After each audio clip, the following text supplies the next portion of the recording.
Hi, and welcome to Couch Conversations Beyond the Textbook, where real talk meets real life in the world of mental health. We're your hosts, Abby and Bethany, two therapists who have been through the textbooks and are entering the trenches. This is a space where we unpack what they didn't teach you in grad school, the messy, the meaningful, and the moments that shape us as professionals and people. So grab a seat on the couch and let's dive in. Please note that the content of this podcast is for informational and educational purposes only. It is not intended to be a substitute for professional mental health advice, diagnosis, or treatment. Always seek the guidance of a qualified mental health provider with any questions you may have regarding your mental health or medical condition. The views and opinions expressed by hosts and guests are their own and do not necessarily reflect those of any organizations or professionals they may be affiliated with. If you are in crisis, or if you think you may have a mental health emergency, please call 911 or contact a local mental health crisis line or emergency service in your area. Hi everyone, and welcome back to Couch Conversations Beyond the Textbook. I'm your co-host Bethany. And I'm Abby. And today I think we're going to talk a little bit about the emotional roller coaster that is grad school. The different emotions you feel when you have conflicts with your classmates, or you're trying to compartmentalize while you're hearing your classmates' stories while you're practicing your counseling skills, and you have your own things going on in life, and just all of the things that come along with that. Yeah, so even just starting at the base level of starting grad school and that first class and all the feelings that come along with that, the fears and whatnot, dealing with classmates, learning who your classmates are, all of those kind of things. What would you say is your first impression of starting grad school? I remember very clearly our very first group project was in our very first class, and I was assigned with two people that were in a different generation than myself, much younger, and how would you say it? The way that we studied was very different. I very much wanted to get the work done quickly and get the assignment posted and sent in and just be done. And so that's what I did for my part. But I had to wait until a half an hour before the deadline on a Saturday night at I think it was 11:30 before my partners were finished. And not only was that hard because I was done and it was waiting till literally the very last minute, but I went to bed earlier than that typically. And so I had to stay up later to just to make sure I submitted our assignment. And that was something that really stretched me in communication and conflict resolution. Yeah, it's making me laugh as you talk about it, because I think one of the biggest things is the bedtime experience in a group project is like I go to bed early. I require a lot of sleep, and most of the time in these group projects people are like, "Oh, I can't meet until 11 or 10 p.m." and then you're meeting for an hour. I'm like, I'm usually in bed by 10 p.m., like winding down, reading my book, whatever it might be at 10 p.m. And so there's a lot of give in those group projects. And yeah, how would you say you communicated with your group? Because that is difficult when you're someone who gets your work done fast and then you have a group member who gets their work done at the last minute, or you might feel like you're carrying a lot of the workload, you take on a lot of the responsibility, things like that. I'm laughing because I remember my husband got the brunt of my frustration. He really had to listen to me get frustrated, which in turn made him frustrated for me. But with with my classmates, I generally just went along with it that first project and didn't voice my frustration, which I would not recommend. I learned later on that when things like that were happening, I kind of had to learn to set boundaries for myself and say, hey guys, I understand we do this at different times and we have, different schedules, but I need to be in bed by this time because I have this going on in the morning or whatever. And if we can just please get it done the day before, have it done the day before it's due. So that way we can turn it in whenever on Sunday. And so I learned to kind of just set up some boundaries there. And I learned that classmates and my group partners were very accommodating. Yeah, so even just the importance of learning to communicate early what you need, and but also at the same time being flexible, because knowing that other people are working and working weird hours to get through grad school, I think there's a level of flexibility that has to be there when you're in a group. Yeah. And it's my experience that generally when you're working online, which most of us, a lot of us do for this degree, your assignments are due at like 11:59 on some sort of Saturday or Sunday. So asking to have it done the day before is not really, by 11:59 the day before, is not really stretching anybody too much. For sure. Yeah, there's definitely some baseline expectations when you're in a grad program that you can have of your peers, I would say. Yeah. So tell me about your first impression. I think my first impression was, well, one, kind of, I talked about this last episode, but shifting to online work, which I was kind of used to, but I wasn't used to the Zoom classes. So jumping on a Zoom class, and I, to this day, do not like Zoom classes. I don't like when the professors call on you, or you feel like this tension of, oh my gosh, I don't want to make eye contact through the screen so I don't get called on this topic. And only there, and then you learn there's some professors that will call on you more, or like randomly call on people, and some who don't ever, and they just wait for volunteer, and you sit in silence staring at, squares on a screen, which is equally as uncomfortable. But I think that was my first impression of, even that, the doubt coming in of, oh gosh, what if she calls on me or he calls on me and I sound really dumb in front of all of these people who, in my head, had to know so much more than I did. And so I think that that was definitely one of my first impressions, specifically with the online program, of the synchronous sessions and what those looked like, for sure.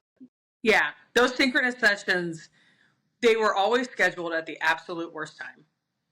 I remember our very first summer, our summer courses, I was coaching softball and having to take, because we had double headers all the time, and in between double headers doing synchronous sessions in my car, or standing outside the dugout with my tablet watching the synchronous session, my headphones in, and then muting myself so I could yell at at the girls or coach. And coming to residency after that, and people being like, "Oh, you're the softball mom."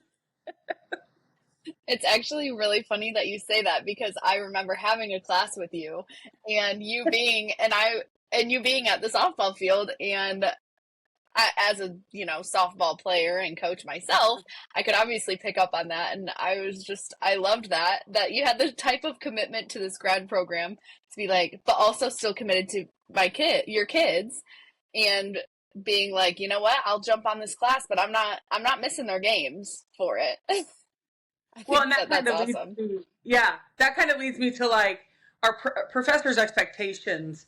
Um, I feel like they were very understanding that we all had lives.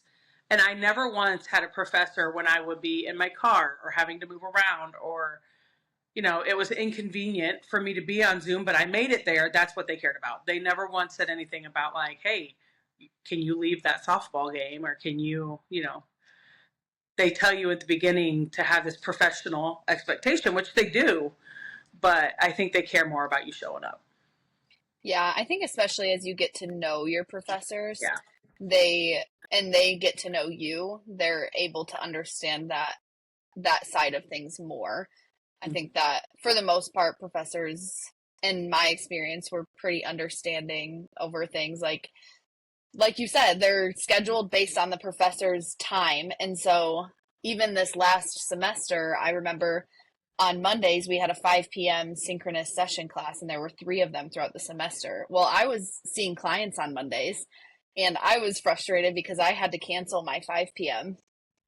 Mm. And an internship, you're grinding for hours. You have to get your hours, your direct hours.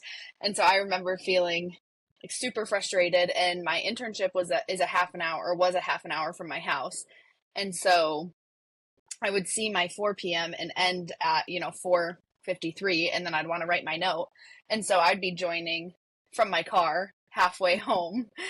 For half of the class, I'd be driving home and just hope that my service doesn't go out. But obviously, the professors will understand that as well. I remember I emailed that professor before the class even started and said, "Hey, I see clients on this day, and I will, you know, be in my car for the first half of class," um, which ended up being fine. But I remember feeling that frustration of being on someone else's schedule and what they prefer, and Mm-hmm. it not necessarily aligning with even other standards that the program has for you, which is your internship hours and things like that. So I just remember that frustration with synchronous sessions and class expectations and whatnot. Those synchronous sessions will make you want to rip your hair out, but they're Yeah. good. Yeah. I think they're good. There's some that I was just like, this could have been like when you Email. hop yeah, this could have been an email. Or when you hop on and you're watching a TED Talk and I'm like, you could have just sent this to me. Yeah, there was a few of those for sure. Those TED Talks. Um, when it comes to the roller coaster emotions of just being in grad school, can you think of a time where you were going through a lot at home or in your personal life that you would have to put that aside for what you were going Yeah. through in school? Yeah, I think that, I mean, in 3 years, you go through a lot. So I had just gotten married going into starting grad school. So there's already that. When I had first gotten married, I moved to Indiana with my husband, obviously, into our house. But before that, I was living with family. So there was already the hard emotional roller coaster of leaving family, everything that I had known. And then, of course, I love my husband and I was so excited to be married. So there's just a lot of emotions that go along with that. And so then I think immediately starting grad school and the fears that came along with that, it kind of just started, it was like a jump start into all of the emotions that are at play while you're also trying to get things done and be at class. And I remember feeling very lonely because I would be at home Mm-hmm. every morning, like into the afternoon before I would go to softball practice to help coach because I was a grad assistant. And so I'd be, doing schoolwork, but just at home alone because my husband was working full time, and which I'm so grateful for that. But I just remember having to experience a lot of those things alone and also not having a community around me at that point either here. And so that made things even harder. I didn't know a ton of people in the grad program yet that I could relate to, and I didn't know a ton of people here yet either. So it was very isolating. And I think that that taught me a lot about myself and just even becoming more intentional about plugging in to the people around me and into the people in my grad program as well. Yeah. So, can you tell me a little bit about how you go about compartmentalizing those things? Yeah, I think it was a little easier when I first started because I was just taking classes. So it's a little easier to Yeah. compartmentalize when it's just classes and then personal life. It's really when I started seeing clients that I think the compartmentalization becomes very necessary and extremely difficult at times. So during my internship year, because my practicum experience was a little different, I did all co-therapy because with Grace's restrictions and other grad programs might be different, but having to record every session, the private practice I was at wouldn't allow that. And so I had to do co-therapy for practicum. So I learned a lot in practicum, but I felt unprepared going into internship because I hadn't sat with my own client one-on-one. And so going into internship, learning how to compartmentalize, or even just the fear of like, what if I have a high risk client or things like Yeah. this? And then having to immediately, after I'm leaving internship, and I'm, at 100% all day, immediately turning around and going and coaching was extremely difficult. But I will say, I think that taught me very quickly how to compartmentalize, because I wasn't able to take my clients to softball, because then I show up to softball and there's a team of, 18 girls that needed me in a different way than what my clients did.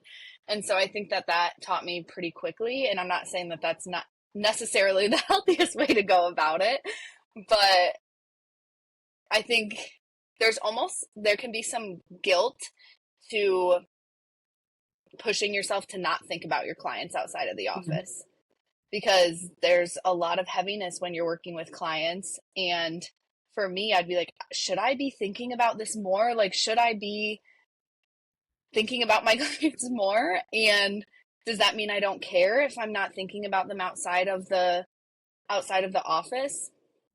And I think that was something that I had to wrestle through internship too, because I was constantly running from thing to thing and wasn't able to take as much time as I maybe thought was necessary to think about my clients or things like that. I think it's, yeah, just a weird roller coaster of emotions even within that, and compartmentalizing our work and our outside life.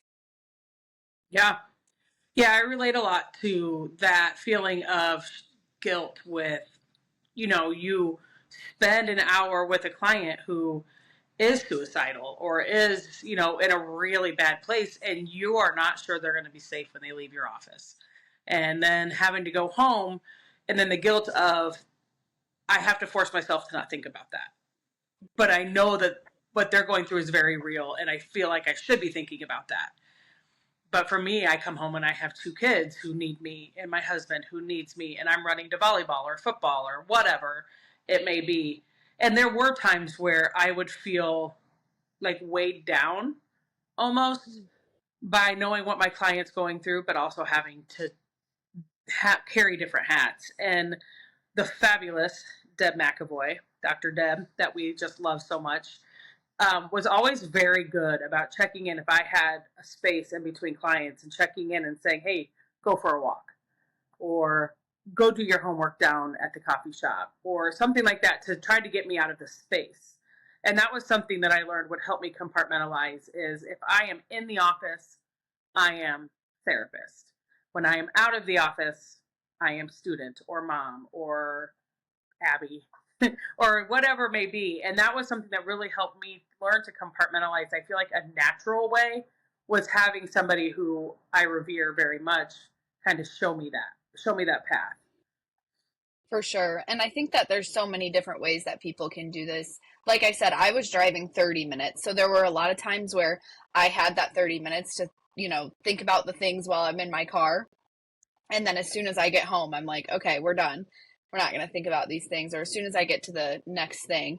But there's a difficulty in wearing so many hats. Like you said, Mm-hmm. you're a mom, you're a friend, you're a sister, you're a daughter, and you're a therapist, and you're a wife. And so there's a lot of different hats that you're wearing all within one day. And so trying to figure out which, take off one hat and put on another, and not wear two hats at the same time, because then they both fall off, right? It doesn't work like that. We've kind of touched on it in the last episode, but we went through something that was really difficult, and I don't think it was possible to compartmentalize that exactly. Tell me a little bit about how you kind of wrestled with that, and how you got through that. Yeah, I think that situation was really very difficult, super heartbreaking. At the same time, it was a great learning experience, which feels really selfish to say sometimes, but as a therapist in training, a Mm-hmm. counselor in training, it was helpful to go through something where I had to maintain confidentiality. I'm kind of shaken up because I know that something's happening, but I don't know exactly what.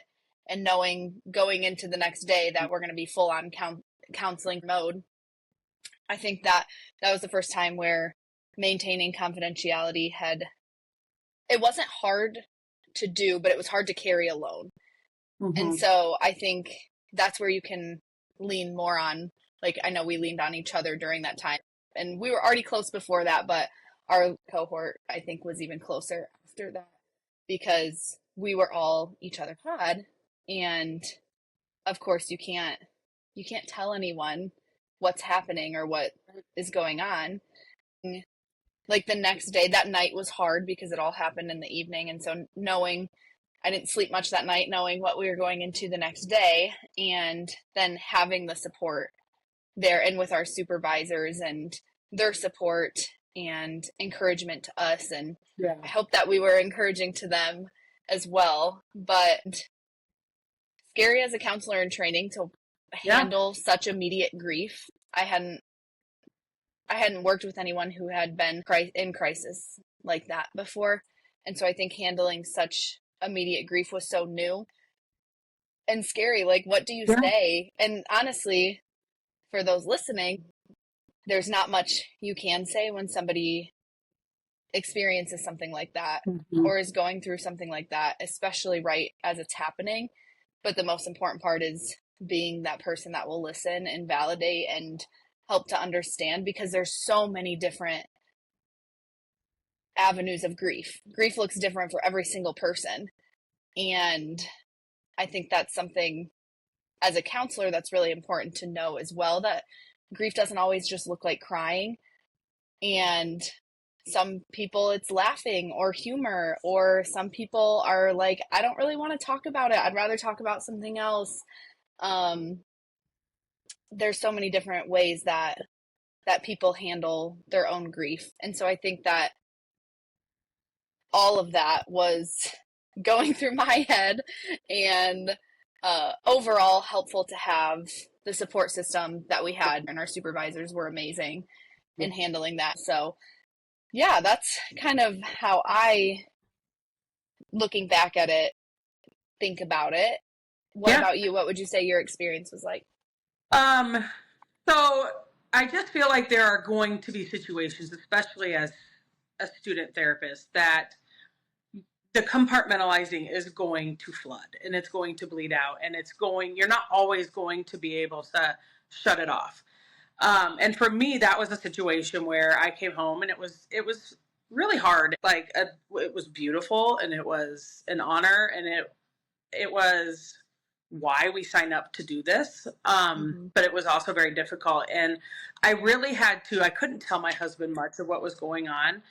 Um, I could tell him enough that he knew that it was very serious and that it was going to be a really hard, long day. And so when I came home, I was able to just kind of communicate with him, like, I'm struggling to shake this. Like, I'm sitting in this a little bit. And so he was able to be very supportive of me in that moment. And that was another kind of support that I really needed, was to have someone who has no clue what this is like and has no idea what I'm going through, but was able to just know enough to know that I'm going to take the kids and we're going to go get dinner, take a bath, do what you need to do, something like that. Someone I could lean on.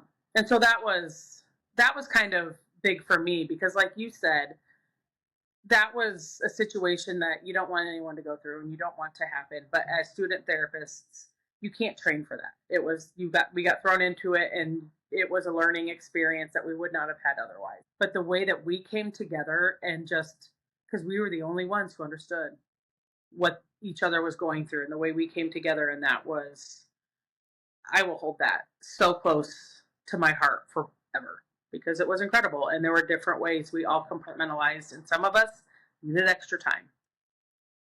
Yeah, and I think that really speaks to the importance of knowing that no one else will really understand as a therapist besides other therapists, like what you're going through.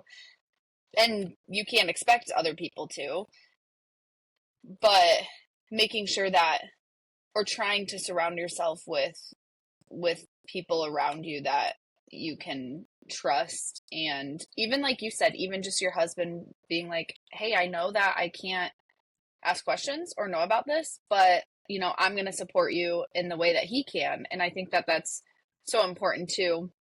And something that even as we go through stuff that our husbands are learning as well, of, or whoever it might be in your life, whether it's a friend or your mom or your dad or whoever it might be, that they're learning, how do I support this person, this counselor, this therapist, when I really don't know what I'm supporting them for because I can't know. And being okay with that too, finding people that are okay with that is majorly important because obviously you can't break confidentiality. So finding someone that is okay with saying, hey, I don't know what's happening and I know that I can't, but let me know what you need and how I can support you. And I think that that's incredibly helpful as a therapist. Yeah, I agree with that 100%. And our poor husbands. I Our know. poor husbands. It's got to be tough to be married to a therapist. It really does. Do you ever get people, this is a little change of topic, but do you ever get people that are like, are you analyzing me? All the time. I'm like, And I'm really not. including my husband, who says, stop trying to counsel me. And my children, who also say that. I think that's the funniest question because most of the time, like, am at the point right now, at least, where when I leave the counseling office, I am not a counselor anymore. Like, I want to Same. just be Bethany. I just want to be, in a different role.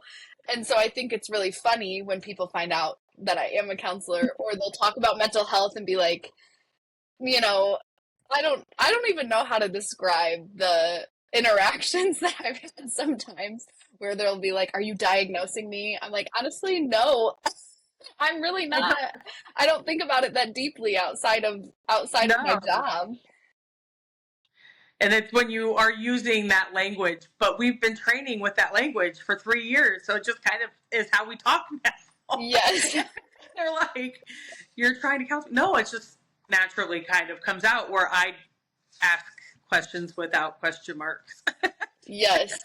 Or I even find myself, and this is why I tell people all the time, this is why you don't counsel friends or, that it's not Mhm. ethical, what I mean.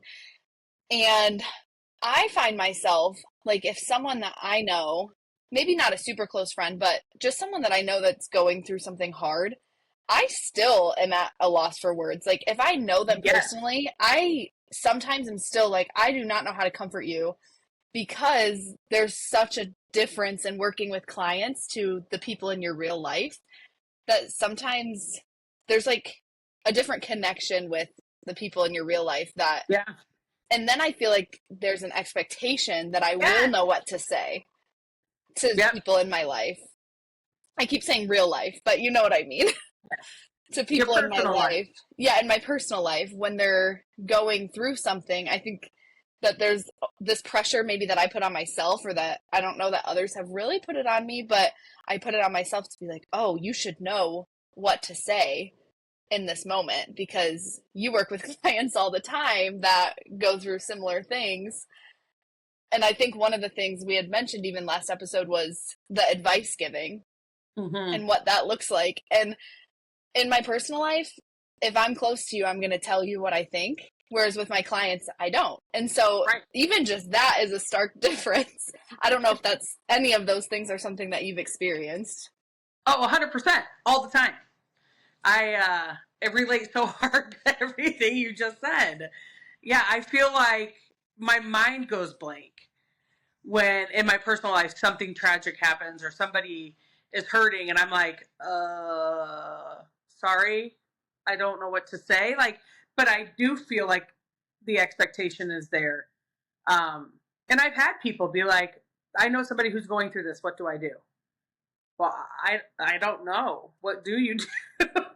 But there's I've been trained in this. There's an expectation. I went to school for this, but it's just so different, and that is 100% why they say you can't counsel people that you know because there is just a personal connection that goes beyond the textbook.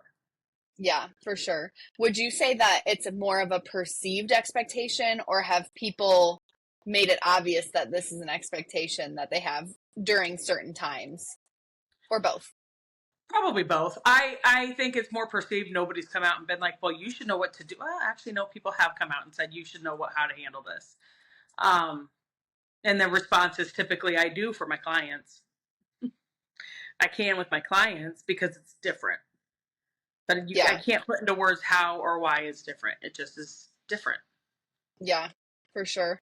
I think that I've gotten a lot of times people will say, "Oh, well, when you tell people that you're, a therapist, they'll be like, "Oh, everybody's first response, which is really funny, is, "Oh, well, you'll never run out of a job. Like I know so many Yeah. people who could go to you." And I think it's funny when people say that because sometimes I'm like, should you be going to a therapist? Like, why are you projecting this on other people? Um, but also then people will be like, "Oh, maybe you need to be my therapist, or maybe like we can do family sessions with you." And I just want to be like, I don't want to be your therapist. I don't want to do Can I be family your first sessions with you. client? I Yeah, get can I that a be your lot. first client? Yeah. Yeah. And I'm always like, nope, can't do that. Sorry. Yeah, I always say, well, that's not necessarily ethical, so can't do that. Wouldn't Yeah. wouldn't want to be, but I'm happy to refer you to someone if that's really 100%. something you're seeking. Always. Absolutely. So, when you decided to go to graduate school, what would you say were the, I guess, reactions from the people around you in your support system? How did that? So most people were not super surprised, mainly because I had been fighting the calling for a very long time. My dad was very proud of me and excited. My husband was super supportive. Do what you need to do. I got a lot of, how are you going to do that? I could never do that. Oh, that sounds awful. I got a lot of that because I was 38 when I went back, 38 or 39. I think for me, though, the biggest thing is the one person's reaction I wanted I couldn't have, and that was my mom's because she had already passed. Um, but this amount of support I got was pretty incredible. Like I did get a lot of I could never do that. That sounds awful. But then a lot of, well, good for you. Good for you. You're going to be good at that. You're going to do great. How about you? I think similarly, like I said, I think a lot of people, when I would say that I'm in school for counseling, for clinical mental health counseling, people would say like, "Oh, well, we need people like you." I get And so that a there lot. were a lot of comments like that, which, I mean, yes, but also, yeah, I don't know. So there were a lot of comments like that, but my personal support system was super supportive of what I was doing. I think that there were sometimes questions about, there's a lot of confusion about biblical counseling, mental health counseling, social work, things like that, that I was asked before going into grad school what the differences were. I didn't have the best answer back in the Me day. neither. Now I have a better answer, which we won't get into today because I'm sure that will come up in another episode. But I think that that wasn't necessarily from my immediate support system, but just from outside people who are curious. It didn't make me feel unsupported, but it made me feel like, oh, maybe I really should have an answer to these questions and know these things so I don't seem like I don't know what I'm doing, which nobody knows what they're doing going into grad school. So that's what grad school is for. But there is a little bit of that pressure to figure out, yeah, Yeah, your counseling identity is in question immediately. immediately. And for anybody who is, early on in their journey or even thinking about it, if you don't have the answer to that question, that's fine because you're going to get it. And I don't know that anybody does. Yeah, for sure. Speaking on that a little bit, and I don't want to go too much into this topic, but imposter syndrome is so real. And it's something that we'll probably do a full episode on at some point. But can you tell me a little bit about what that was like for you just at the very beginning of grad school and kind of what it looked like for you combating that at the beginning? Yeah, I think at the beginning I was just taking classes, so the imposter syndrome was the strongest when we were on those synchronous sessions and Mm-hmm. someone would say something so academically wise. It seemed like I was like, did they memorize their textbook? Or wow, they actually did the reading. That's amazing. Or Don't worry, I never did it either. So for our listeners, don't take our advice, but Some of it, depending on what it was. I started off really strong in grad school, and then I would skim.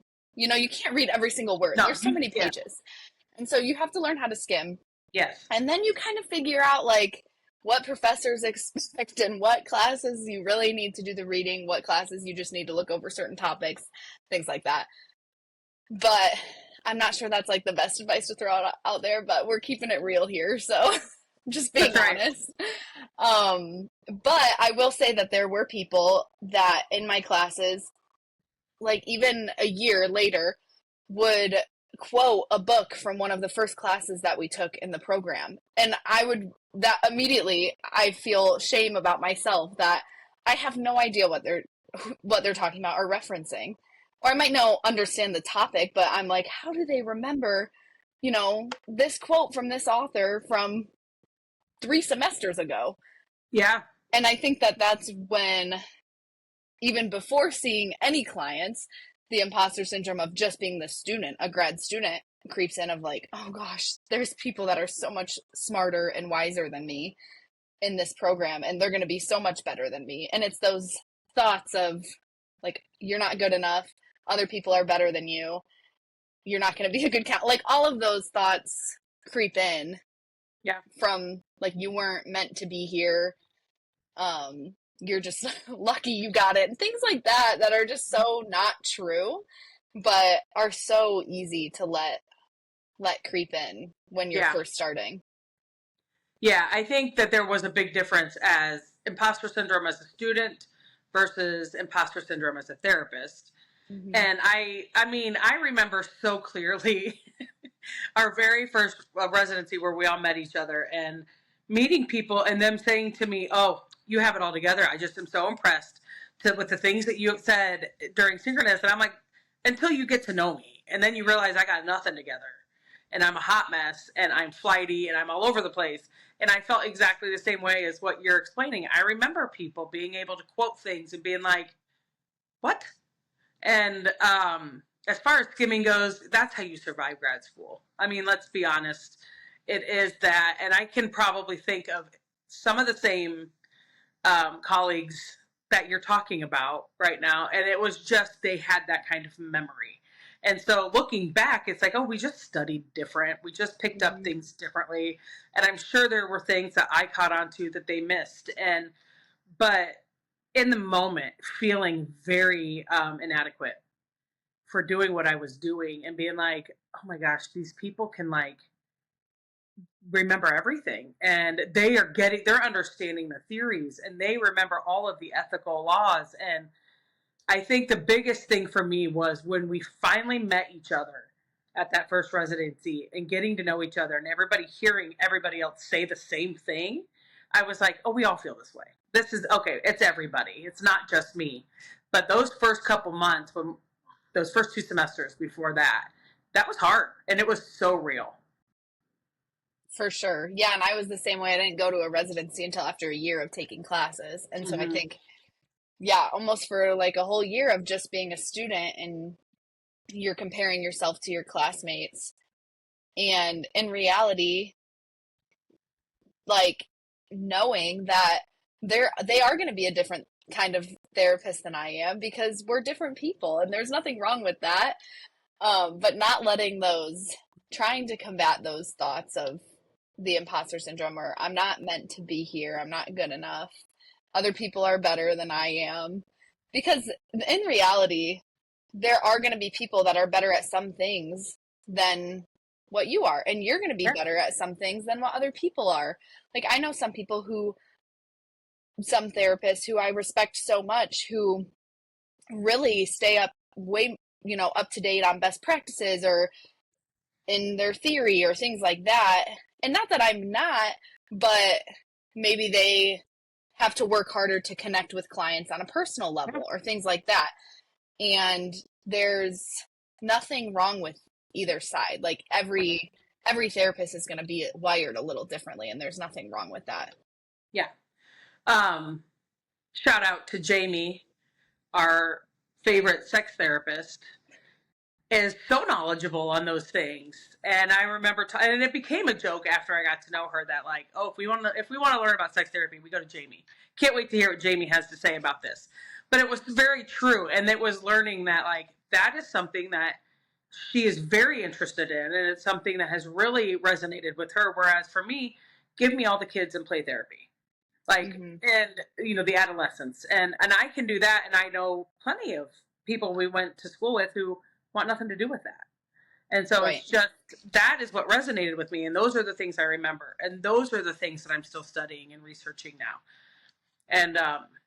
And so I think the biggest thing was just remembering that, like, although somebody seems like they have it together, I promise you they're second guessing something else about themselves. For sure. Yeah. I think that's the biggest thing that you learn is that no one really ever has it together. Mm-hmm. And even in adulthood, you look as a kid, you're like, wow, I can't wait until I'm an adult and I just know what's happening in my life and have everything together. And then you get to this stage and you're like, I think everyone's just lying about it. If only we could just be more honest about where we're actually at and be more vulnerable about the things happening in our lives because I don't think anyone truly has it all together all the Yeah, time. if anyone's brave enough to start that conversation, you're gonna relieve a lot of people. Yeah, exactly. Hey, we're doing it here on That's right. Couch Conversations Beyond the Textbook. That's true. That's true. So, well, do you have any last thoughts on this topic for today? Um, yeah, I mean, grad school's a roller coaster. There's highs, there's lows, there's everything in between. Feel it all, but don't let any of it stop you because it goes so fast. It Hmm. feels like it's taking forever when you're in it, but when you're done, you look back and you're like, yeah, none of that stuff that I felt like was holding me back had any merit to it. Yeah, yeah. And I think that can be our word of encouragement to our listeners is that Mm-hmm. it is a roller coaster, but it's worth it and it'll go by fast. And Yeah, I think we say this every time, but you learn so much about yourself and who you are going yeah. through the process. And it is a worthy mission for sure. Find the people you want to ride that roller coaster with and hold on because it's going to be a and ride. and the people that will ride it with you That's right. for sure. All right. Well, thanks for tuning in to another episode of Couch Conversations. We hope that this episode resonated with you in some way. Keep tuning in to hear more topics that we have to talk about. We're getting real. We don't really have a filter, so we're not holding back. But if you know anyone that you think will relate to any of the things that we talked about today, feel free to share this podcast with them and make sure to like, follow, and subscribe. Thanks, y'all. Thanks for hanging out with us on Couch Conversations Beyond the Textbook. If today's episode resonated with you, be sure to subscribe, leave a review, and share it with someone you think can relate. Keep showing up, keep learning, and remember, the best growth doesn't always come from a textbook. See you next time.